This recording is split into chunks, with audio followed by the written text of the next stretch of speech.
Buenas noches, queridos hermanitos.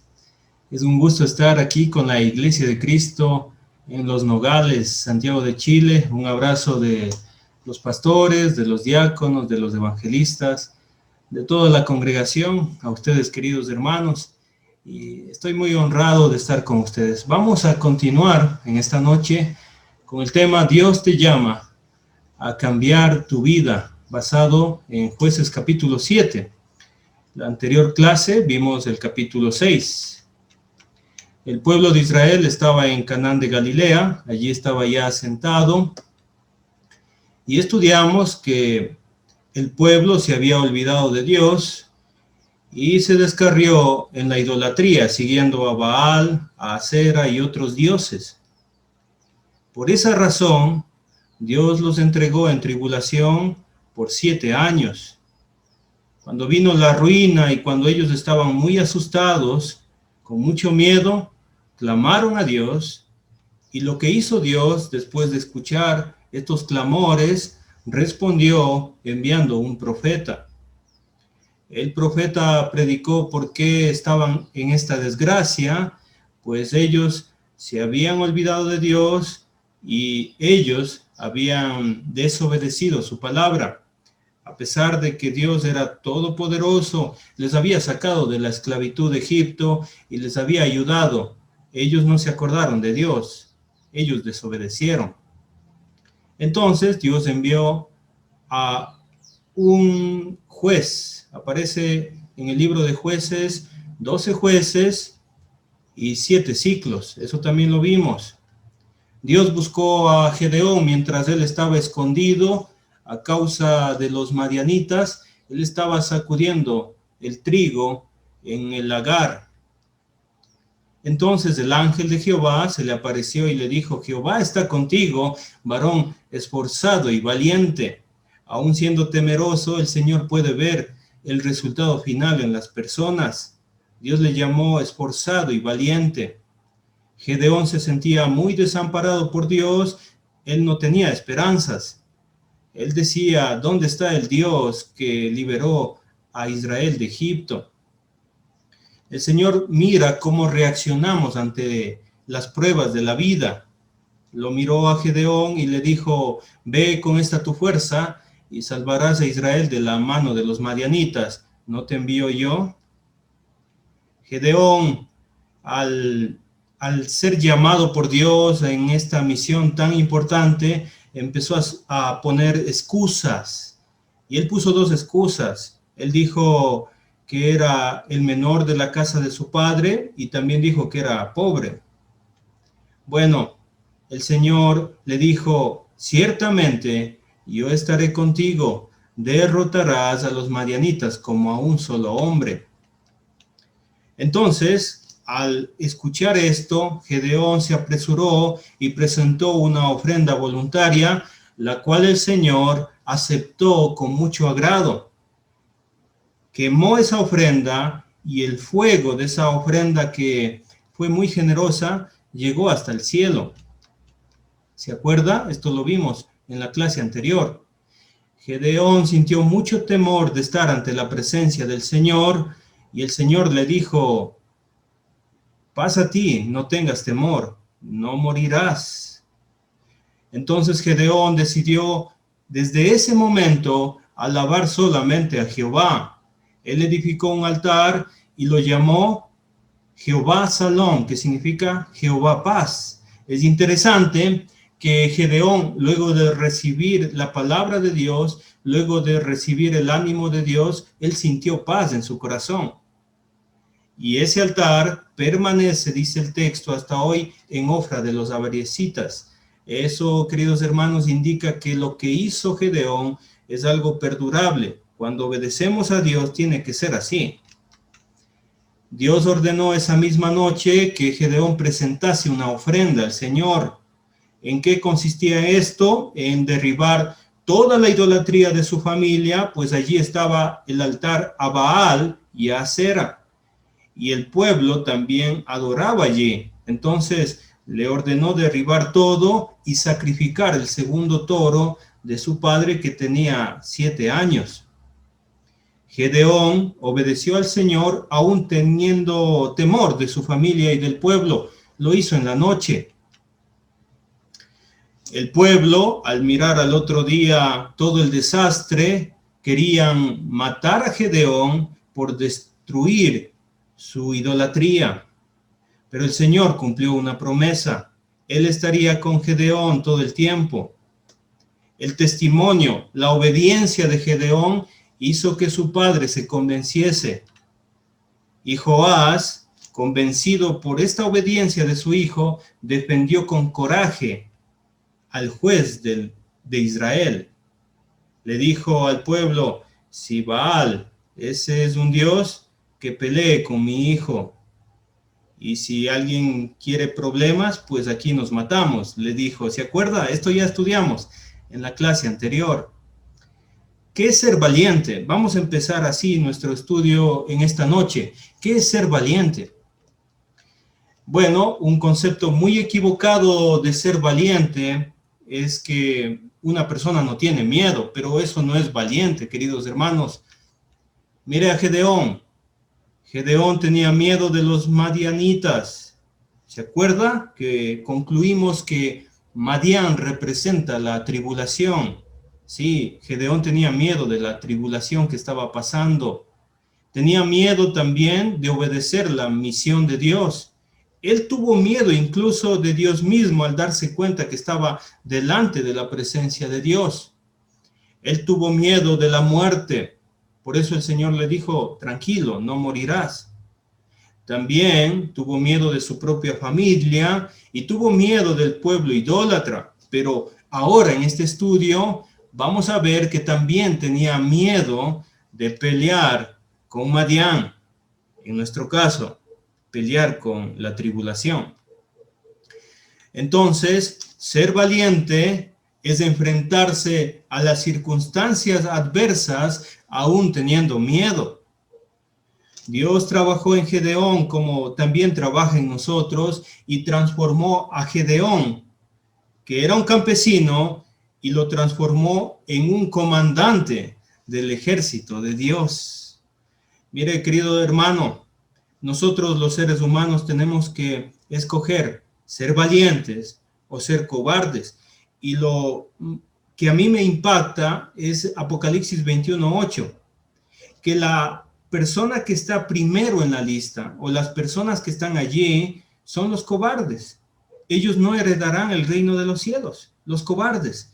Pero usted, querido hermano, que lucha día a día contra la enfermedad, contra la angustia, contra la pérdida, contra esta vida que es muy difícil muchas veces, económicamente, sentimentalmente, de cualquier forma, si usted lucha, usted es un valiente. ¿Por qué? Porque a pesar de sus temores, enfrenta las circunstancias de la vida.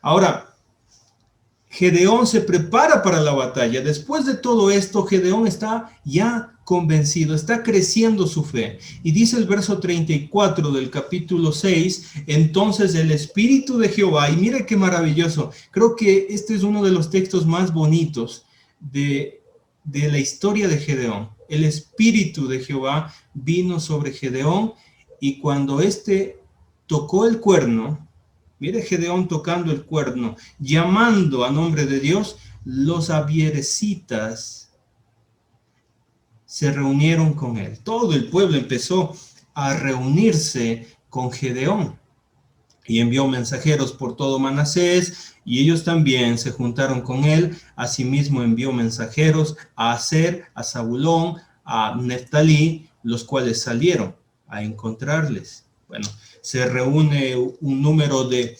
32,000 personas que están dispuestos a pelear contra esta tribulación tan grande, contra Madián. Entonces vamos a empezar a leer nuestro capítulo que vamos a analizar y creo que le va a servir mucho para su vida espiritual. Dice el versículo 1, levantándose pues de mañana Jerobbaal, el cual es Gedeón, y todo el pueblo que estaba con él, acamparon junto a la fuente de Jarot. Estos 32,000 estaban allí en la fuente de Jarot, y paradójicamente Jarod significa miedo. Ellos estaban allí, en ese lugar, y le cuento, ellos iban a pelear contra un ejército muy grande, muchos, 135,000, estaban con miedo. Y tenía el campamento de los madianitas al norte, más allá del collado de Moré, en el valle.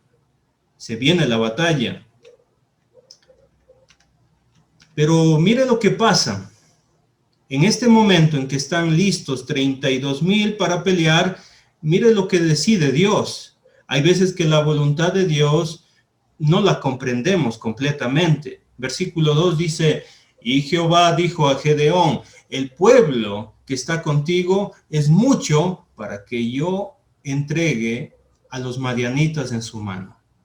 No sea que se alabe Israel contra mí diciendo, mi mano me ha salvado. Ahora pues, haz pregonar en los oídos del pueblo diciendo, quien tema y se estremezca, madrugue y devuélvase desde el monte de Galad. Y se devolvieron de los del pueblo, mire cuántos se devolvieron, es decir, se fueron para su casa, 22,000 y quedaron 10,000. De repente, en una batalla, se reduce el número y se reduce grandemente.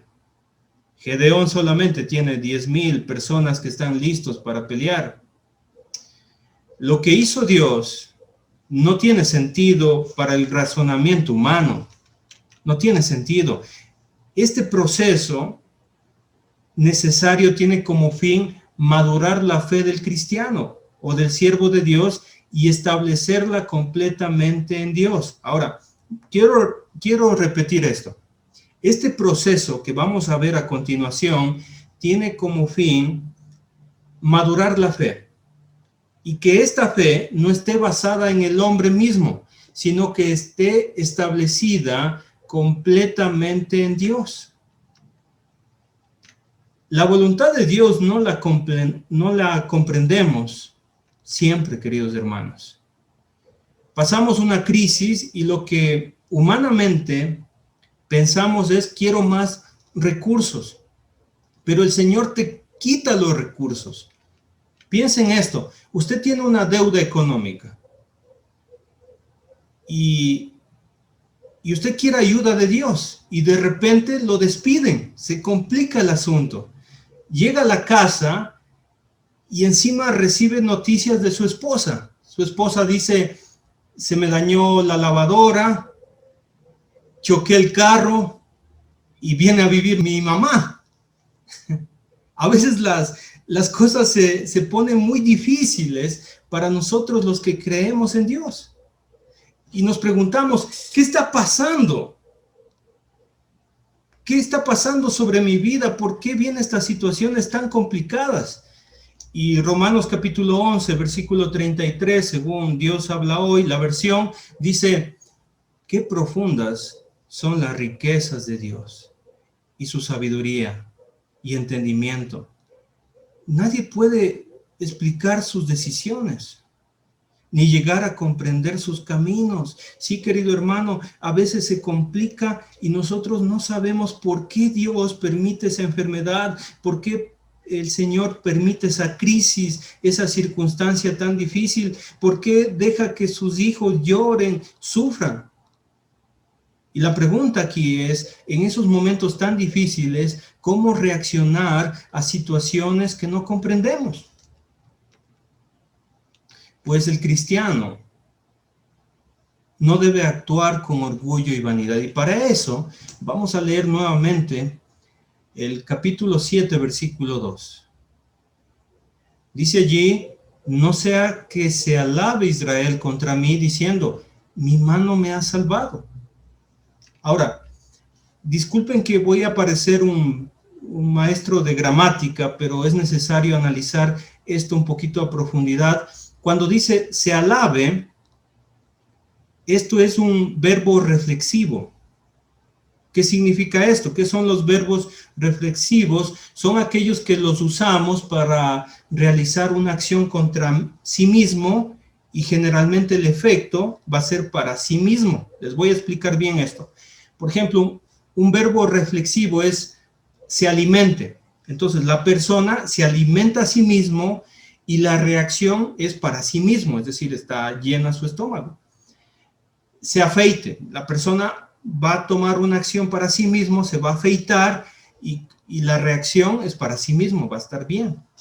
Ahora, si se droga, es una acción que lo hace para sí mismo y el resultado va a ser afectado él mismo. Pero es interesante cómo está la composición gramatical de este texto. Este texto dice, se alaba Israel, pero el resultado no es contra Israel. Quien sale afectado es Dios. Se alaba Israel contra mí. Mire, querido hermano, y esto es interesantísimo, que cuando Israel toma la decisión o tome la decisión de alabarse a sí mismo, quien va a salir afectado va a ser nuestro Señor. Cuando una persona se alaba a sí mismo en cualquier aspecto de su vida, está en contra de Dios. La manifestación de la vanidad y el orgullo es la autosuficiencia. Las personas a veces decimos, yo me gradué, yo soy un profesional porque me quemé las pestañas, porque yo soy una persona inteligente, porque soy una persona perseverante, pero en realidad Dios permitió que tengamos ese título universitario. Yo tuve una casa y esta casa lo hice porque yo trabajé desde pequeño, pero Dios nos da el poder, nos da los recursos, nos da las habilidades. Nadie puede alabarse a sí mismo porque esto atenta contra Dios. Mire lo que dice Números, capítulo 15, versículo 30. Mas la persona que hiciere algo con soberbia, así el natural como el extranjero, ultraja a Jehová, esa persona será cortada de en medio de su pueblo. Así que, querido hermano, si usted está en un puesto de eminencia, si usted tiene dinero, si usted tiene salud, agradezca al Señor y alabe al Señor. Debemos glorificar su santo nombre, porque cuando nosotros nos alabamos a sí mismo, a nosotros mismos, estamos en contra del Señor. Él es nuestro creador. Él es el dueño de todo. Es el dueño de este planeta. De todas las cosas. Del Señor son todas las cosas. Así que si nos alabamos, que no sea, queridos hermanos, una costumbre nuestra, porque debemos alabar al Señor. Dios va a destruir toda posibilidad de orgullo en el ser humano. Él va a destruir toda posibilidad de vanidad. Él va a pulverizar todo pensamiento vanidoso. ¿Para qué? Para que nosotros adoremos a Dios. Mire, versículo 4. Jehová dijo a Gedeón, aún es mucho el pueblo, es mucho todavía. Llévalos a las aguas. ¿Cómo se llamaba ese lugar? Miedo. Y allí te los probaré. Viene la prueba. Y del que yo te diga, vaya este contigo, irá contigo, más de cualquiera que yo te diga, este no vaya contigo, el tal no irá. Versículo 5. Entonces llevó el pueblo a las aguas. Y Jehová dijo a Gedeón, cualquiera que lamiere las aguas con su lengua como lame el perro, a aquel pondrás aparte. Asimismo, a cualquiera que se doblare sobre sus rodillas para beber. Y mire, versículo 6, y fue el número de los que lamían llevando con sus manos el agua a su boca, y ahí lo lamían. ¿Fueron cuántos? 300 hombres. Y todo el resto del pueblo se dobló sobre sus rodillas para beber de las aguas. Lo que pasa aquí es que se reduce grandemente el pueblo que iba a luchar contra Madián. Versículo 7. Entonces Jehová dijo a Gedeón, con estos 300 hombres que lamieron el agua, os salvaré y entregaré a los madianitas en tus manos. Y váyase toda la demás gente, cada uno a su lugar. Increíble. De 32,000 a 10,000. De 10,000 a 300. Divida 135,000 enemigos para 300. Son muchos hombres. Es imposible humanamente enfrentarse ante este ejército. Imagínese, usted va al médico a una revisión de rutina y el médico en esta revisión le dice: señor, usted tiene cáncer. Entonces, como somos cristianos, llegamos a la casa y empezamos a orar todos los días. El médico lo llama a los 15 días, llega donde el doctor y de repente el doctor le dice: mire, malas noticias. Usted está de fase 2, ha subido a fase 4. Su cáncer está muy avanzado. Tenemos que empezar con el tratamiento urgentemente. Pero le tengo una mala noticia, dice el doctor. Su seguro médico no es aplicable ante estos casos. Y además de eso, el jefe lo llama y le dice: mira, vamos a reducir el personal. Tengo que despedirte. Hay veces que las situaciones se complican. Hay veces que los momentos en nuestra vida de cristianos se complican y Dios nos aprieta, nos muele y nosotros nos preguntamos: ¿por qué pasa esto?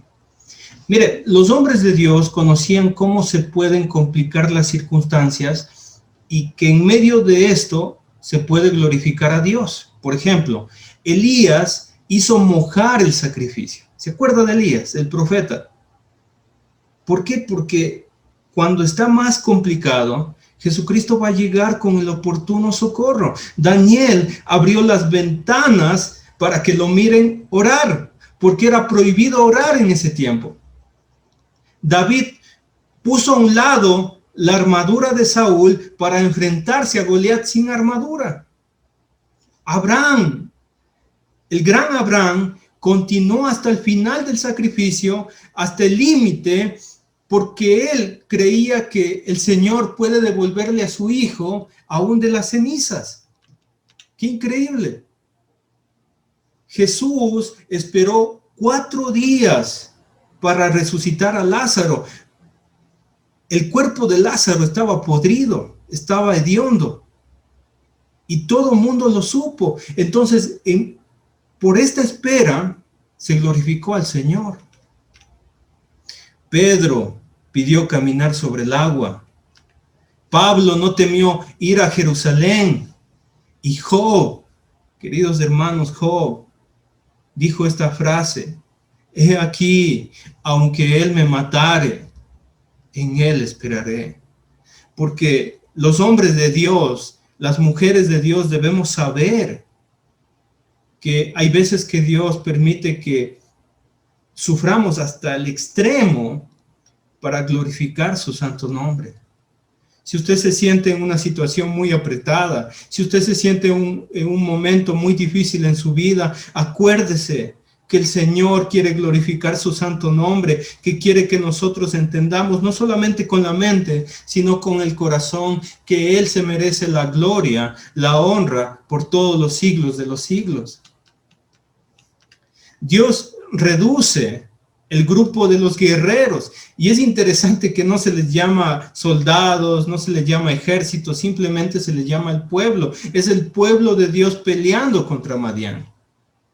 Y reduce el número de los guerreros basado en el principio de Deuteronomio capítulo 20. Usted va a tener tiempo en su casa, puede leer ese texto. Primero, el Señor reduce a los cobardes, a los negativos y criticones. Sí, queridos hermanos, después dice Deuteronomio 20, versículo 8, en la versión Dios habla hoy: después los jefes se dirigirán de nuevo al ejército y dirán: si alguno tiene miedo y le falta valor, que se vaya a su casa, para que no acobarde también a sus compañeros. Para poder pelear, queridos hermanos, para poder pelear las batallas que nos vienen a nuestra vida, tenemos que luchar con valentía. No debemos ser cobardes, porque el cobarde es negativo y el cobarde es criticón. Pero aquel que es valiente no va a tener tiempo de criticar a otros, sino va a animar a los demás. El segundo grupo que se reduce son los que no son atentos y precavidos. 9,700 tomaron el agua arrodillándose, sin darse cuenta de que estaban en una batalla. Pero solamente 300 tomaron el agua con sus manos y lamieron el agua. Ellos estaban atentos para pelear en cualquier momento, estaban firmes. Ellos estaban decididos a pelear con el ejército enemigo. Así que Dios utiliza para sus batallas a los valientes, a los positivos, a los que confían en el Señor. Dios usa a los que están atentos y los que son precavidos. ¡Qué maravilloso! Gedeón, cuando pasa todo eso, versículo 8, va a obedecer su palabra. Mire, habiendo tomado provisiones para el pueblo y sus trompetas, envió a todos los israelitas cada uno a su tienda. Y dice allí, y retuvo a aquellos 300 hombres y tenía el campamento de Madián abajo en el valle. Mire, querido hermano, mire la actitud de Gedeón. Gedeón se prepara y acepta la voluntad de Dios y retiene esos 300 hombres para pelear. Qué interesante. Abajo estaban 135,000 soldados. Puede mirarlo eso en Jueces capítulo 8, versículo 10. Y Gedeón decide esperar en Dios. A veces, querido hermano, nosotros no vamos a saber qué hacer y lo único que tenemos que hacer es esperar. Y cuando esperamos, mire lo que viene. Viene la palabra del Señor. Versículo 9. Aconteció que aquella noche Jehová le dijo: levántate y desciende al campamento, porque yo lo he entregado en tus manos. Versículo 10. Y si tienes temor de descender, baja tú con Fura, tu criado, al campamento. Es decir, que Dios nos conoce. ¿Cómo es el ser humano? Necesita siempre un compañero para su viaje aquí en la tierra. Desde pequeñitos, mi hijo dice: papá, préndale la luz, papá, quédese conmigo. Siempre necesitamos a alguien para estar confiados. Es mejor 2 que 1.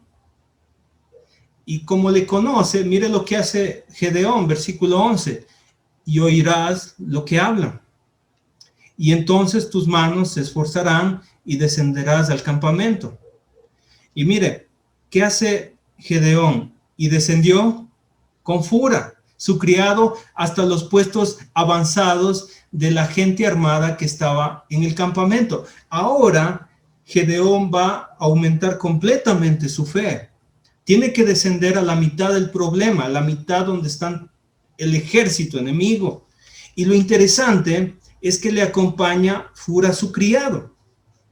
Fura lo acompaña humanamente, pero Fura es una representación del Espíritu Santo porque actúa como un paracletos. Mire, y es interesante la coincidencia, porque Fura significa rama o el que da fruto, así como el Espíritu Santo nos da a nosotros fruto. Y actúa como aquel que consuela con su presencia para alcanzar las promesas de Dios. Nosotros tenemos el Espíritu Santo en nuestra vida que nos acompaña, nos consuela y va a estar hasta la venida de nuestro Señor Jesucristo. Aunque Fura lo hace humanamente, es una imagen preciosa del Espíritu Santo en nuestras vidas. Así que confiadamente debemos seguir en esta vida a través de las pruebas, porque tenemos a Dios todo el tiempo en nuestra vida. Ahora, mira el versículo 12. Y los madianitas, los amalecitas y los hijos del oriente estaban tendidos en el valle como langostas en multitud. Y sus camellos eran innumerables, como la arena que está a la ribera del mar en multitud. El problema no ha cambiado. El problema sigue siendo grave. Esta multitud es un peligro para Israel, así como la tribulación, así como la prueba viene sobre nuestras vidas, así también está este pueblo enemigo debajo de Israel. Y Gedeón desciende. Versículo 13, dice allí, cuando llegó Gedeón, he aquí un hombre estaba contando a su compañero un sueño, diciendo, he aquí yo soñé un sueño. Veía un pan de cebada que rodaba hasta el campamento de Madián y llegó a la tienda. Y la golpeó de tal manera que cayó y la trastornó de arriba abajo y la tienda cayó. Mira esta conversación. El mismo enemigo está predicando a Gedeón. Qué increíble. Lo más increíble pasa en el versículo 14, porque aquí viene la interpretación del sueño. Y su compañero respondió y dijo, esto no es otra cosa sino la espada de Gedeón, hijo de Joás, varón de Israel. Dios ha entregado en sus manos a los madianitas con todo el campamento. Esta revelación de Dios es muy milagrosa, es maravillosa. El pan casi siempre representa la palabra de Dios o representa a Jesucristo mismo. Yo soy el pan de vida, dijo el Señor. Y el pan en ese tiempo significaba el pan más humilde, el pan más económico. Eso solamente lo comía la gente que no tenía dinero, el pueblo. Gedeón es el pan. Ahí lo dice en el texto. Y Dios, por medio de este hombre humilde, miedoso, en pobreza, porque Israel estaba en pobreza, iba a destruir a sus enemigos. ¡Qué maravilloso! Cuando Gedeón obedece, se convierte en la misma palabra de Dios poderosa registrada en la historia sagrada. Nosotros también, hermanos queridos, podemos, aún siendo humildes, aún siendo pobres, aún estando atribulados, ser la palabra de Dios en obra. Nosotros podemos convertirnos en el testimonio para que la gente obedezca. Qué maravilloso que es esto, queridos hermanos. Por eso usted no debe sentirse mal si usted no sabe leer, o si usted es pobre, o si usted no ha estudiado en la universidad o en el colegio. Dios puede usarle a usted como lo usó a Gedeón. Y Gedeón, después de todo esto, empezó a tener confianza plena en Dios. Mire las palabras de Gedeón. Cuando Gedeón oyó el relato del sueño y su interpretación, mire, en medio, queridos hermanos, en medio del problema, con 135,000 soldados dispuestos a matar, allí, después de escuchar la interpretación del sueño, adoró. ¿Qué hizo Gedeón en medio de la tribulación? En medio de la angustia, adoró a Jehová. Por eso el cristiano, cuando está pasando por una enfermedad, cuando está pasando por una pérdida de algún familiar querido, cuando está pasando por alguna angustia, cuando está en una cama de un hospital, cuando está pasando por crisis económicas, sentimentales, allí es el mejor momento de adorar al Señor. Es el mejor momento. ¿Por qué? Porque Dios nos da su palabra. Y vuelto, mire, así regresa Gedeón al campamento de Israel. Y les dice esto, aún de noche, levantaos. Y mira esta frase, y esta frase es la definición de la confianza en Dios. Es la definición de la fe en Dios. Levantaos, porque Jehová ha entregado el campamento de Madián en nuestras manos. Pero el ejército es 135,000, es un ejército grande. Jehová ha entregado el campamento de Madián en nuestras manos. Todavía Gedeón y los 300 valientes todavía no habían ido abajo y enfrentado a estos enemigos, pero estas son las palabras de fe. Jehová ha entregado el campamento en nuestras manos. Es que no puedo con esta enfermedad, es que esta deuda es muy grande, es que esta crisis es muy difícil sobrellevar. Jehová nos ha dado salvación por medio de Jesucristo. Pero no puedo más. Jesucristo murió en la cruz por ti y tú eres más que vencedor en Cristo Jesús. Debemos seguir adelante. En los momentos más difíciles de nuestra vida, debemos confiar más aún en Dios. Aunque estemos rodeados de enemigos, debemos confiar en el Señor. Dice Hebreos capítulo 11, versículo 6, pero sin fe es imposible agradar a Dios, porque es necesario que el que se acerca a Dios crea que le hay y que es galardonador de los que le buscan. Necesitamos fe en medio de los problemas, en medio de las dificultades. Ahora, rápidamente vamos a tener un curso pequeño de liderazgo. Si usted es padre de familia, si usted es pastor, diácono, evangelista de la iglesia, si usted está al frente de su hogar, hay 4 claves para un buen liderazgo y vamos a verlo en los versículos que vienen, y estos son: comunicar la visión, número 1, elaborar la estrategia, número 2, alinear el corazón, y 4, animar en las dificultades. Estas son los 4 claves para un buen liderazgo. Vamos a verlas. Versículo 15. Esto lo dice ya convencido, con fe. Versículo 15. Levantaos, porque Jehová ha entregado el campamento de Madián en nuestras manos. Y aquí viene la estrategia.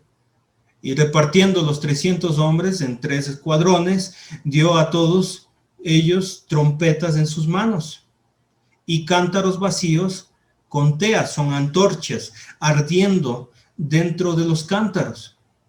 Es la estrategia. Y mire, y ahí está.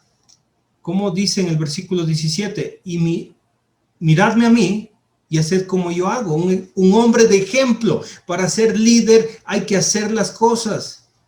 Si usted va a predicar, tiene que practicarlo. Si no, no va a ser escuchado. Haced como yo hago.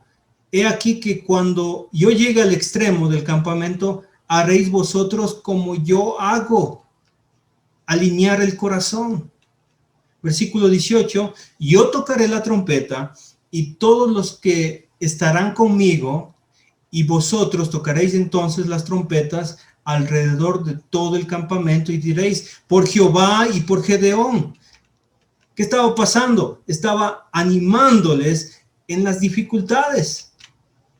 Ahora, vamos a ver versículo 19. Llegaron pues Gedeón y los 100 hombres que llevaba consigo al extremo del campamento.